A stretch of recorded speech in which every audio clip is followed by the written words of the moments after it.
Saudara, tanah bergerak masih terjadi di Desa Padasari, Jatinegara, Tegal, Jawa Tengah. Berikut liputan jurnalis Kompas TV, Ari Himawan di lokasi terdampak bencana tanah bergerak. Saudara, tanah bergerak melanda Desa Padasari, Kecamatan Jatinegara, Kabupaten Tegal, Jawa Tengah. Ada 465 rumah rusak akibat tanah bergerak. Seperti di belakang saya adalah rumah warga yang ambruk dikarenakan tanah bergerak. Tidak hanya rumah-rumah warga saja yang ambruk, saudara. Di belakang saya juga ada jalan desa yang juga rusak karena bencana tanah bergerak ini. Dan selain rumah-rumah warga yang ambruk kemudian rusak, ada juga fasilitas umum seperti masjid, musola, dan di belakang saya ini majelis taklim yang kondisinya sudah miring dan hampir ambruk. Terlihat di belakang saya rumah-rumah warga maupun fasilitas umum kondisinya miring, dan tercatat ada 250 rumah yang kondisinya rusak berat hingga ambruk. Sementara 2.400-an warga kini mengungsi dan warga kini disibukkan dengan evakuasi barang yang bisa diselamatkan. Seperti di belakang saya ini, warga sedang menyelamatkan barang-barang dari rumahnya yang bisa diselamatkan dengan menggunakan sepeda motor maupun mobil. Dan ini warga juga masih menunggu kapan relokasi dilakukan oleh pemerintah, dan dari data sementara nantinya warga akan direlokasi di tanah seluas 10 hektar yang ada di 3 titik di sekitaran Desa Padasari ini. Ari Himawan, Kompas TV, Tegal, Jawa Tengah. Saudara, pemerintah Kabupaten Tegal menetapkan status tanggap darurat bencana tanah bergerak di Tegal. Dari data BPBD, lebih dari 400 rumah warga rusak berat dan tak layak huni, dan 2.400 warga mengungsi. Penanganan Tegal itu tentunya kita sejak hari pertama bersama pemerintah Kabupaten Tegal sudah menaikkan status tanggap darurat. Kemudian data terakhir berapa rumah Pak yang 596 dengan 2.400 sekian pengungsian, dan tentunya yang kategori rumah yang tidak layak untuk ditempati ada sekitar 464 ya. Nah, solusinya rencananya yang paling memungkinkan adalah dilakukan relokasi.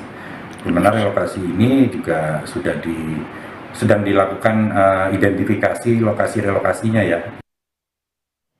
Terkait tanah bergerak, kita akan bahas bersama pakar geologi lingkungan dan kebencanaan UGM, Dwi Korita Karnawati. Selamat malam Bu Dwi Korita, dengan Bella di studio.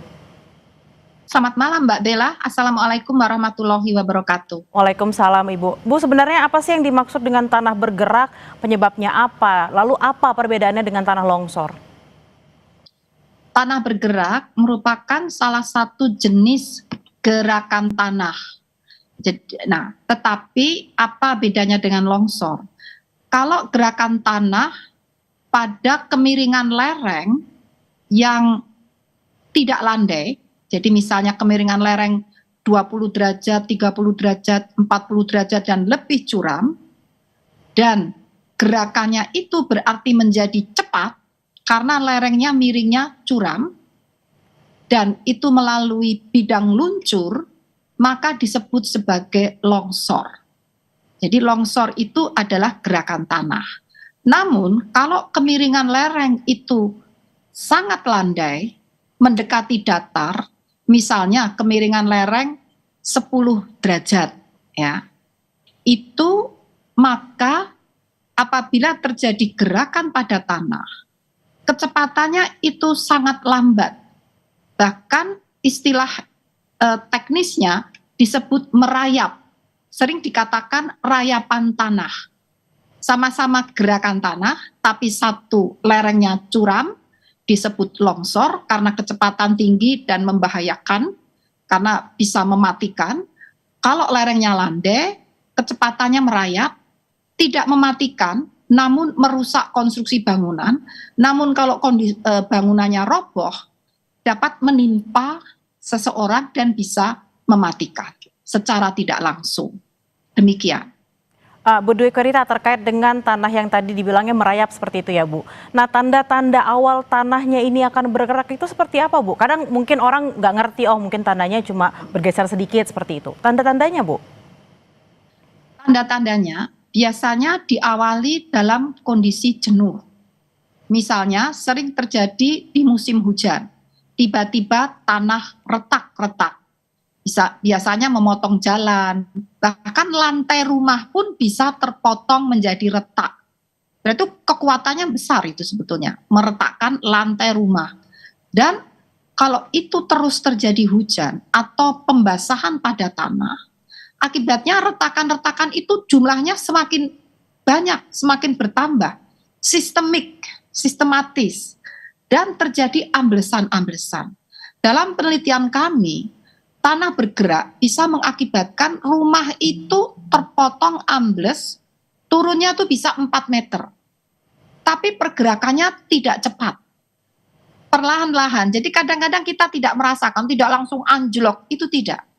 Perlahan, sehari turun 1 cm, turun lagi 5 cm, turun lagi sampai akhirnya nggak terasa kalau hujannya semakin lebat, semakin meteran turunnya.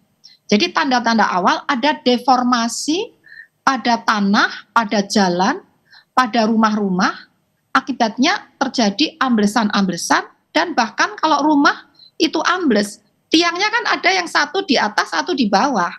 Nah, kalau sudah seperti itu kan jadi rumahnya condong dan bisa rubuh. Jadi itu tanda awalnya sangat halus, sangat pelan, tapi tiba-tiba agak cepat menjadi sangat membahayakan. Demikian. Ibu, apakah memang di daerah Jawa sendiri topografinya juga memang menjadi wilayah yang rawan, atau memang sebenarnya tidak hanya di Jawa, ada wilayah-wilayah lain juga yang rawan Bu untuk tanah bergerak ini? Nah, tanah bergerak atau istilah teknisnya itu sebetulnya rayapan tanah. Kalau longsor itu juga gerakan tanah, rayapan tanah juga gerakan tanah. Nah, kenapa terjadi? Misalnya apakah di Jawa atau di daerah lain?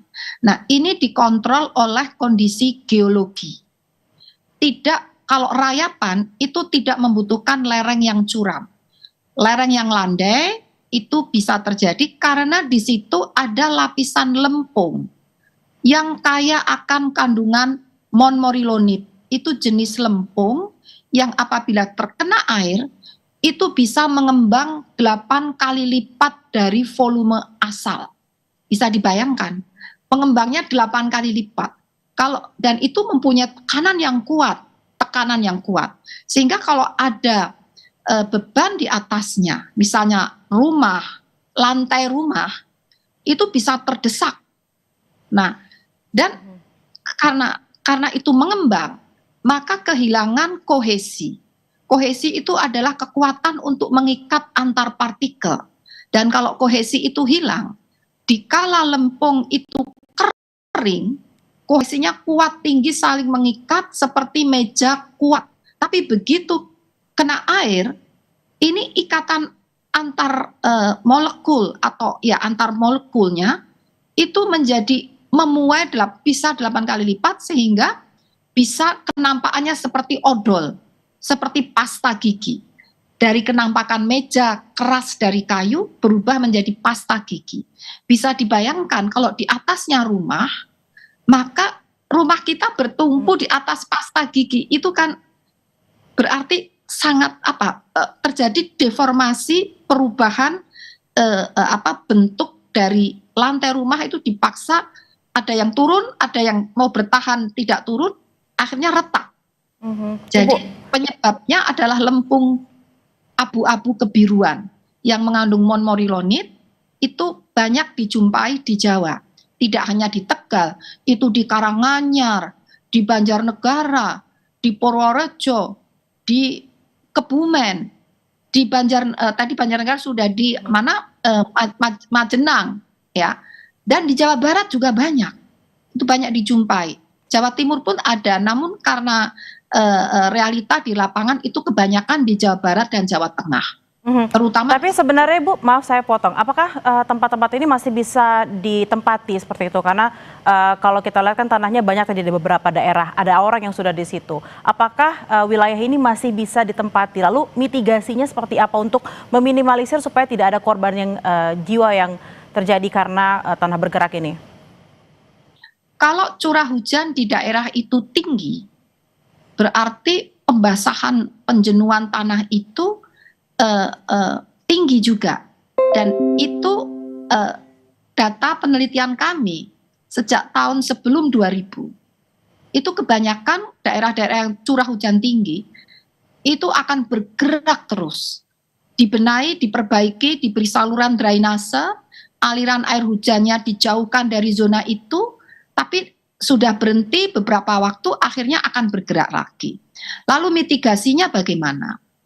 Kalau memang pergerakannya, jadi juga tergantung pada kandungan monmorillonit pada lapisan lempung tadi, sehingga harus dipastikan dulu, diteliti konsentrasi monmorillonitnya itu seberapa banyak. Kalau memang proporsi monmorillonitnya, ini kan penelitian secara geoteknik ya, memang besar, itu rasanya pengalaman yang sudah-sudah, penanggulangan itu hanya menghentikan sesaat dan akhirnya bergerak lagi. Sehingga ya mitigasinya ya cari lahan yang lebih aman, yang tidak di situ tidak ada lapisan lempung abu-abu kebiruan. Seperti itu. Baik, terima kasih atas perbincangannya di malam hari ini Bu Dwi Korita Karnawati, pakar geologi lingkungan dan kebencanaan UGM. Kita berharap tidak ada lagi kasus-kasus tanah bergerak terjadi. Selamat malam Ibu. Selamat malam, terima kasih.